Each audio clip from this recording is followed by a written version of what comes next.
സ്നേഹം കൊടുത്തും കൊതിച്ചും അവൾ പെയ്തൊഴിയാതെ ജൂൺ 30 മുതൽ എല്ലാ ദിവസവും വൈകുന്നേരം 6:30 നമ്മുടെ സ്വന്തം സൂര്യ ടിവിയിൽ.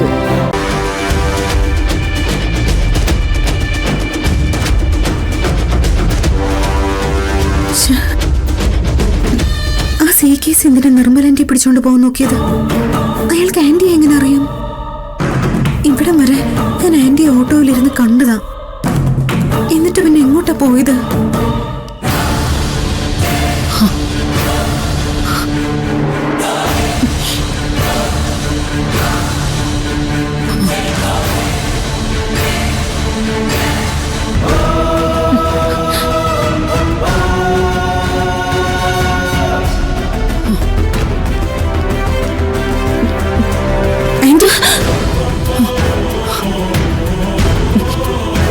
ആന്റി, എന്താ ഉണ്ടായത്? ആ സി കേസ് എന്തിനാ ആന്റിയെ പിടിച്ചോണ്ട് പോകാൻ നോക്കിയത്? പറ ആന്റി, ആന്റിക്ക് അയാളെ നേരത്തെ അറിയോ? ആന്റി എന്താ ഒന്നും പറയാത്തത്? അയാൾക്കും ആന്റിക്കും എന്താ ബന്ധം? പറയാ. ദൈവമേ, ഞാനിപ്പോ നിധിയോട് എന്തു പറയും? പെട്ടല്ലോ. ഗൗതമിന്റെ അച്ഛനാണ് സി കെ സി എന്ന് ഞാൻ പറഞ്ഞ അത് ഗൗതം അറിയും. അതോടെ എല്ലാം പ്രശ്നമാവും. എന്തെങ്കിലും ഒരു കള്ളം പറഞ്ഞ് ഒഴിഞ്ഞല്ലേ പറ്റൂ. എന്താ ആന്റി പ്രശ്നം?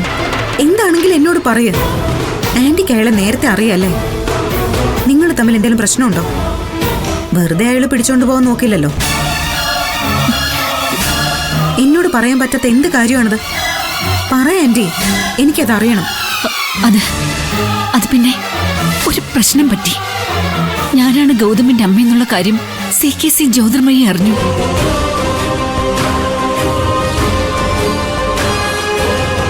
സി കെ സിയും ജ്യോതിർമയി അറിഞ്ഞെന്നോ? അവരെങ്ങനെ അറിയാനാ? അതെനിക്കറിയില്ല. എങ്ങനെയോ അവരത് കണ്ടുപിടിച്ചു. ആന്റി പറയുന്നതൊന്നും എനിക്ക് അങ്ങോട്ട് മനസ്സിലാവുന്നില്ല. ഗൗതമിന്റെ അമ്മ ആന്റിയാണെന്ന് അവരറിയാനുള്ള ഒരു വഴിയുമില്ല. ഇതൊക്കെ എപ്പോ നടന്നു ആന്റി പറയുന്നത്?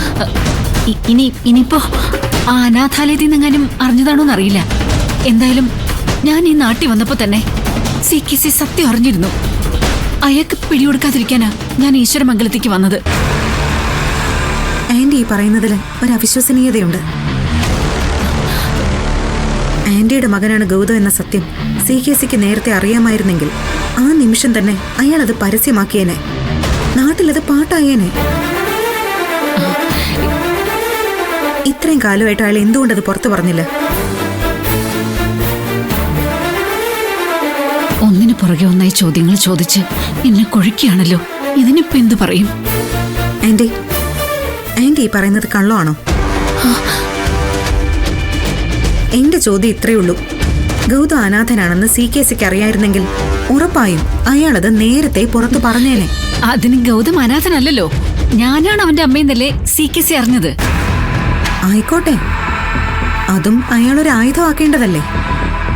പക്ഷേ അയാളുടെ കയ്യിൽ വലിയ തെളിവുകളൊന്നും ഇല്ലായിരുന്നു. എങ്ങനെയെങ്കിലും എന്നെ കൊണ്ടത് സമ്മതിപ്പിച്ച് തെളിവുകൾ ഉണ്ടാക്കണം. അതിന് എന്നെ പിടിച്ചോണ്ട് പോനാ ആദ്യമേ തന്നെ അയാൾ എന്റെ പുറകെ കൂടിയത്. ഇന്ന് അപ്രതീക്ഷിതമായി എന്നെ കണ്ടപ്പോ അയാൾ എന്നെ പിടിച്ചോണ്ട് വന്ന് നോക്കായിരുന്നു. എനിക്കെന്തോ ഒന്നും അങ്ങോട്ട് വിശ്വസിക്കാൻ തോന്നുന്നില്ല. ഇങ്ങനെയൊക്കെ സംഭവങ്ങൾ ഉണ്ടായിരുന്നെങ്കിൽ ആന്റിക്ക് ഇതൊക്കെ നേരത്തെ എന്നോട് പറയായിരുന്നില്ലേ? അത് പിന്നെ എനിക്ക് നിധിയോടൊന്നും പറയാൻ തോന്നിയില്ല. അതിന് പ്രത്യേകിച്ച് കാരണമൊന്നുമില്ല. എന്നാലും എന്തോ ഒരു കുഴപ്പം ഫീൽ ചെയ്യുന്നുണ്ട്. ഒന്നുമില്ല മോളെ, നീ എന്ത് വിട്.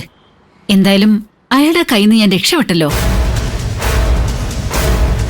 മോളെന്നോട് സ്കൂളിലേക്ക് വരാൻ പറഞ്ഞത് കാണാൻ വേണ്ടി മാത്രമാണെങ്കിൽ ഞാൻ പൊയ്ക്കോട്ടെ. കാണാൻ വേണ്ടി മാത്രമല്ല ഞാൻ വരാൻ പറഞ്ഞത്. ആന്റി എന്റെ കൂടെ വാ. എവിടേക്ക്? അതൊക്കെ ഞാൻ പറയാം. ആന്റി വാ. ടീച്ചർ, ഇവര് എന്റെ റിലേറ്റീവാ. അത്യാവശ്യമായിട്ട് എന്നെ ഒന്ന് കാണാൻ വന്നതാ. ആന്റി വാ.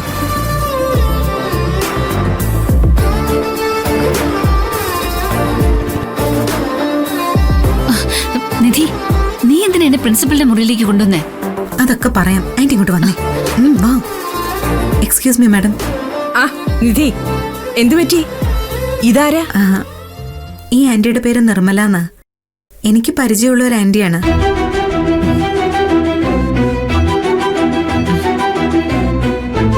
ഈ ആന്റിയുടെ മകനെ ചെറുതിലെ തന്നെ നഷ്ടപ്പെട്ടു പോയിട്ടുണ്ട്. ആ മകനല്ലാതെ ആന്റിക്ക് ഈ ജീവിതത്തിൽ വേറെ ആരുമില്ല. ആള് വെറും പാവോ. ഇപ്പൊ ആണെങ്കിൽ പ്രത്യേകിച്ച് ജോലിയുമില്ല, നല്ല ബുദ്ധിമുട്ടില്ല. ഇവിടെയാണെങ്കിൽ ആയ ജോലിയുടെ വേക്കൻസി ഇപ്പോഴും ഉണ്ടല്ലോ മാഡം. ഞാൻ അതുകൊണ്ട് കൂട്ടിക്കൊണ്ടു വന്നതാ.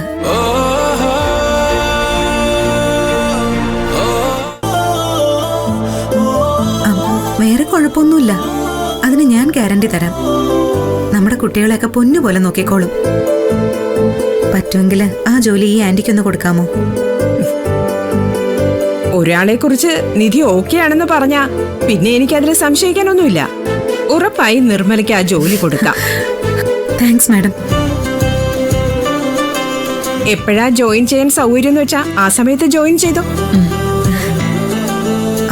മാഡം, പിന്നെ വേറൊരു കാര്യം കൂടി ഉണ്ടായിരുന്നു. എന്താ? ഞാൻ പറഞ്ഞില്ലേ, ഇപ്പോ താമസിക്കാൻ പോലെ ആന്റിക്ക് വേറൊരിടവില്ല. അമ്പലങ്ങളിലും റെയിൽവേ സ്റ്റേഷനിലും ഒക്കെയാ അന്തി ഉറങ്ങുന്നത്.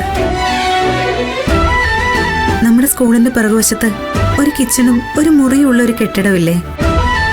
ഈ ആന്റിക്ക് അവിടെ അന്തി ഉറങ്ങാനുള്ള ഒരു സൗകര്യം കൂടി കൊടുക്കുമോ? അയ്യോ, അതെങ്ങനെ ശരിയാകും? മാനേജ്മെന്റിന്റെ പെർമിഷനൊക്കെ എടുക്കേണ്ടി വരില്ലേ? തെരുവിൽ പോയി കിടന്നോളാൻ പറഞ്ഞ് ഇറക്കി വിടാനുള്ളൊരു മടി കൊണ്ടാണ് മാഡത്തിനോട് ചോദിച്ചത്. എന്തെങ്കിലും ഒരു ചാൻസ് ഉണ്ടോ? ഒരു കാര്യം ചെയ്യാം, മാനേജ്മെന്റിനോട് ഞാൻ സംസാരിക്കാം. നിധിയും കൂടെ ഒന്ന് വന്നാ മതി. നിർമ്മല ഇവിടെ തന്നെ താമസിച്ചോട്ടെ. ഒരുപാട് നന്ദിയുണ്ട് മാഡം. എങ്കിൽ പിന്നെ ഞാൻ ആന്റിക്ക് കാര്യങ്ങളൊക്കെ പറഞ്ഞു കൊടുക്കാം. ഇന്ന് തന്നെ ജോലിക്ക് കയറട്ടെ അല്ലേ മാഡം? ആയിക്കോട്ടെ. കുറച്ചു കഴിഞ്ഞ് വന്ന് ഫോം ഫില്ല് ചെയ്ത് രജിസ്റ്ററിൽ ഒപ്പിട്ട് തന്നാ മതി. കുട്ടികളെയൊക്കെ ഒന്ന് ക്ലാസ് കയറ്റിയിട്ട് ഞങ്ങൾ വരാം. ശരി, എങ്കിൽ ചെന്നോളൂ. വാ നിർമ്മലാന്റി. സത്യം പറഞ്ഞ ഇങ്ങനൊരു കാര്യം ഞാൻ പ്രതീക്ഷിച്ചതേയില്ല. എന്റെ കടമയല്ല ആന്റി ഞാനീ ചെയ്യുന്നത്. ആന്റി എനിക്ക് വീട്ടിലേക്ക് കൂട്ടിക്കൊണ്ടു പോകണമെന്നുണ്ട്. പക്ഷെ ആന്റി വരില്ല എന്ന് എനിക്ക് നന്നായിട്ട് അറിയാം. അതൊന്നും ശരിയാവില്ല നിധി. അപ്പൊ പിന്നെ ഇതല്ലേ എനിക്ക് ചെയ്യാൻ പറ്റൂ. ആന്റി ഗൗതമിന്റെ പെറ്റമ്മയാ. കിടക്കാനൊരിടമില്ലാതെ ഭക്ഷണമില്ലാതെ അമ്പലങ്ങൾ തോറും കയറി ഇറങ്ങി നടക്കുന്നു എന്നറിഞ്ഞിട്ട് എനിക്കൊന്നും ചെയ്യാതിരിക്കാൻ പറ്റുമോ?